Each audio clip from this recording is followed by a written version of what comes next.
नमस्कार, good evening. Welcome to your own channel rise above the limits. ये नाम नहीं, एक विचारधारा है, एक आइडियोलॉजी है और मैं हूँ आपका अपना अतुल निगम।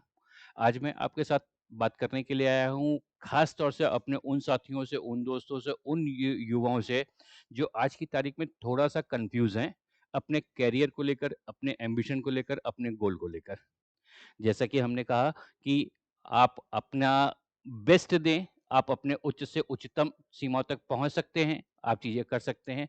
तो उसके लिए सबसे पहला प्रोसेस क्या है? उसके लिए सबसे पहला प्रोसेस ये है कि आपको सोचना है, what you want to do in your life. तो आज हम बात करेंगे उस कन्फ्यूज़न को लेकर, उस एस्पेक्ट को लेकर, जो हमारे युवा साथी हैं, जो हमारे युवा बच्चा हैं, जो अपने करियर को अचीव करने के लिए इस समय बहुत सारे थॉट प्रोसेस से गुज़र रहे हैं। और बहुत सारे ऐसे थॉट प्रोसेस से करने के गुज़रने के बाद में हो क्या रहा है कि कोई उनका मित्र, कोई उनका चाचा, कोई उनका रिश्तेदार, कोई उनका दोस्त यार उनको बहुत सारे से गाइडेंस दे रहा है कि भाई ये नौकरी अच्छी है या तुम्हारे लिए ये चीज़ बेहतर है, तुम इसको कर सकते हो, तुम्हें इस रास्ते पे चलना चाहिए, वो रास्ते पे चलना चाहिए। प्राइवेट नौकरी कुछ नहीं होती है, सरकारी नौकरी बहुत कुछ होती है। सरकारी नौकरी में क्या होता है? तो so many confusions are there. तो first of all stop listening. Stop listening what's from the crowd. Start listening yourself. सबसे पहले आप अपने आप को सुनना सीखो। और अपने आप को सुनना क्यों सीखना ज़रूरी है और अपने आप को सुनने सीखने से फ़ायदा क्या होगा, इस बात के लिए हम आपके सामने एक छोटा-सा एग्ज़ाम्पल देते हैं कि आप सब जानते हैं हमारे क्रिकेटर सचिन तेंदुलकर जी को। आप सब जानते हैं लता मंगेशकर जी को, आप सब जानते हैं धोनी जी को।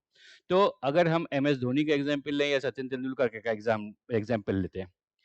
तो अगर सचिन तेंदुलकर से ये कहा जाता है कि तुम क्रिकेट नहीं खेलोगे, you don't play cricket, you start singing, तुम्हें गाने के क्षेत्र में जाना है। बट व्हाट ही डिड, उसने किसी की नहीं सुनी। ही नो कि he is there to play cricket. उन्होंने अपनी इंस्टिंक्ट की सुनी। अगर उन्होंने अपनी इंस्टिंक्ट की ना सुनी होती और आज क्रिकेट नहीं खेल रहे होते या लता मंगेशकर जी गाना नहीं गा रही होती, तो क्या इस देश को लता मंगेशकर जी मिलती? लता मंगेशकर जी से कह दिया था क्रिकेट खेलो, तो क्या सचिन तेंदुलकर जी मिलते? या लता मंगेशकर जी मिलती? नहीं मिलती ना। तो first of all 2 things are there, listen yourself correctly, wisely. अगर राइज अबव द लिमिट्स है, आपकी कुछ लिमिटेशंस हैं और उन लिमिटेशंस से ऊपर भी उठ करके आपको कुछ काम करना है, if you want to do something, something extraordinary, तो then you have to think in a different manner, in extraordinary manner, you have to perform manner. तो इसी तरीके से अगर आप सोच लीजिए कि सबने देखी होगी एक फ़िल्म आई थी एमएस धोनी के लिए। उस धोनी की फ़िल्म को देख कर के बहुत सारे से लोग जान गए होंगे। अगर किसी ने उनकी स्टोरी नहीं भी सुनी है, नहीं भी देखी है, नहीं भी जानी है, तो उस फ़िल्म को देख कर के आप जान गए होंगे कि उनके करियर में कितने उतार-चढ़ाव थे। बट अल्टीमेटली उनको फिक्स था कि नहीं पापा, मैं ये टीटी की नौकरी नहीं करूँगा। अगर उन्होंने किसी का, पापा का, अंकल का, चाचा का, किसी का कहना सुन कर के अगर उन्होंने टीटी की नौकरी कर ली होती, तो शायद आज हम आप भी कहीं पर खड़े होकर के हम लोगों को भी धोनी साहब टकरा गए होते और हम लोग ₹1000 एक्स्ट्रा देकर के उनसे कोशिश कर रहे होते कि यार मेरा रिज़र्वेशन कन्फर्म नहीं हुआ है और प्लीज़ यार आज अपनी सीट मेरे साथ शेयर कर दो यार, मेरे मेरे लिए ₹1000 लेकर के अपना एक सीट अरेंज कर दो। Isn't it? But ultimately what happened? He go for the TT but he didn't continue for that job because उन्होंने अपने दिल की सुनी, उन्होंने अपनी सुनी कि हाँ, मैं किस लिए आया हूँ। So there is something in everybody. ईश्वर ने सारे इंसानों में कुछ ना कुछ देकर के भेजा है। हम जो कर रहे हैं उसी में बेहतर से बेहतरीन कैसे करें? हो सकता है कि जो हम कर रहे हैं उसमें हम संतुष्ट हैं, वो हमारे लिए रास्ता सही है। तो अगर वो हमारे लिए सही है, हम सही रास्ते पे चल रहे हैं, तो उस बेहतर से बेहतरीन कैसे हो सकते हैं? उसी रास्ते पे निकले। अगर वो मेरी चॉइस का रास्ता नहीं है, तो हम अलग देखें। We have to prove ourself, we have to go for ourself. तो इस तरीके से ये एक काम करते हैं, इसमें चलते हैं। तो एग्ज़ाम्पल्स मैंने खाली इसलिए दिए कि नाउ यू कैन थिंक कि yes I am in right direction. Continue. तो एक डिटर्मिनेशन ज़रूरी है, एक एक्शन ज़रूरी है और डिटर्मिनेशन और एक्शन में एक बैलेंस ज़रूरी है। अगर सिर्फ डिटर्मिनेशन है और एक्शन नहीं है, तो बेकार है।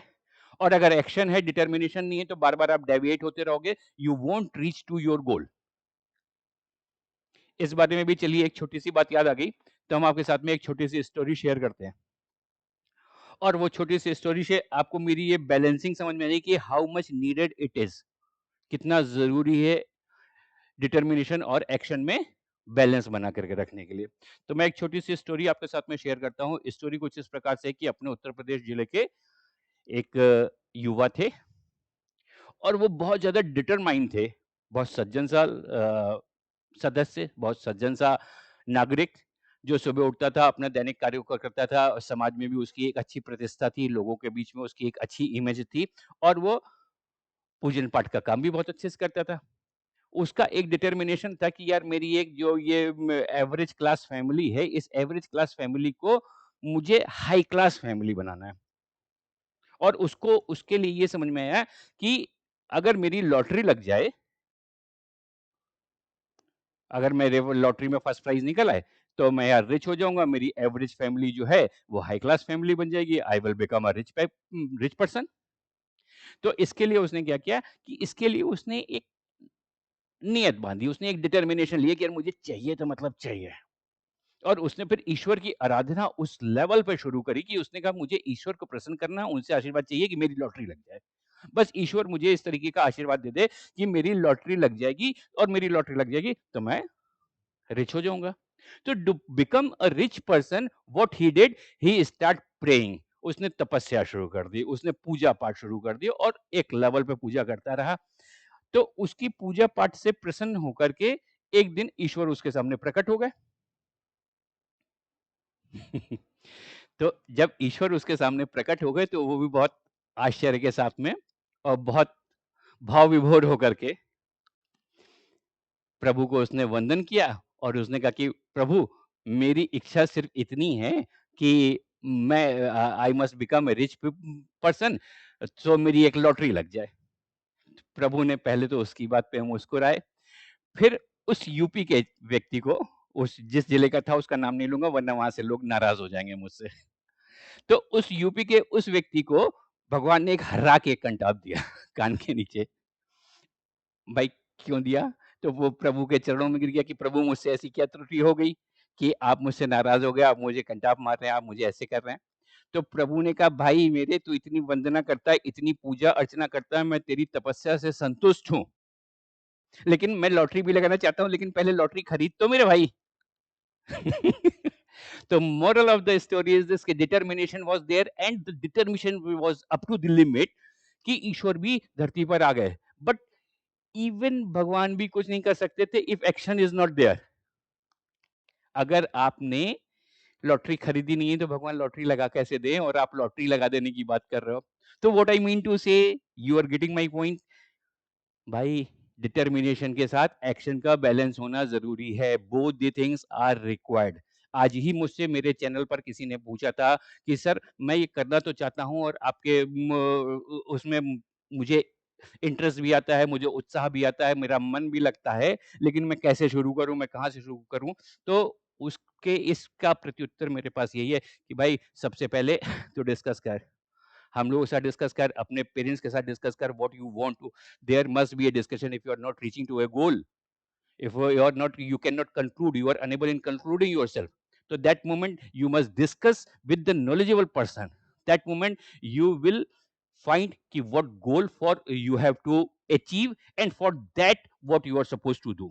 आपको क्या करना है, क्या लक्ष्य है, उस लक्ष्य को कौन सा लक्ष्य प्राप्त करना है वो भी आप बात करके पता कर सकते हो और उस लक्ष्य के लिए प्राप्ति के लिए फिर आपके लिए रास्ता कौन सा है, पाथ कौन सा है, फिर वो भी बन जाएगा। तो determination and action both are the compulsory, right dear.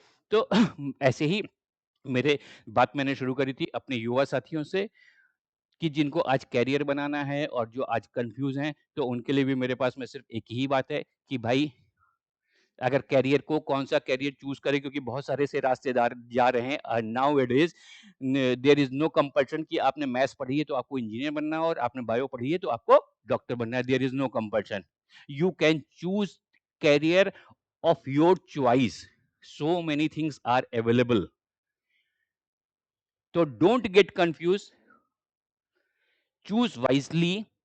Listen yourself. Talk to your seniors. Talk to the intelligent person. Talk to your parents. Talk to your guide. और अगर कोई प्रॉब्लम है, कहीं कोई सॉल्यूशन नहीं है, तो फिर आप मुझसे भी बात कर सकते हो. I will help you as max as I can. That is my promise. And for this, for this purpose only, the channel is there. Rise above the limit is not just an aim. It is an ideology. ये एक thought process है, ये एक विचारधारा है जिसका काम ही सिर्फ एक अच्छे रास्ते पे चलना है. और यहां पर मेरा लिमिट से मतलब, ऑलवेज अबव लिमिट से मतलब, I am concern with your future. इसके अलावा कोई और सेंस लिमिट्स में आप लगा रहे हैं तो वो सेंस है या नॉनसेंस है, वो आपकी जिम्मेदारी. उसमें मेरा कोई लेना देना नहीं है. Got it? तो पहले लॉटरी खरीदोगे तभी लॉटरी लगेगी. ईश्वर प्रसन्न होकर के भी लॉटरी नहीं लगा सकता. So action and determination both are mandatory. Thank you. That's all for the day. मिलते हैं फिर नेक्स्ट चैनल पर, नेक्स्ट डे पर. Thank you.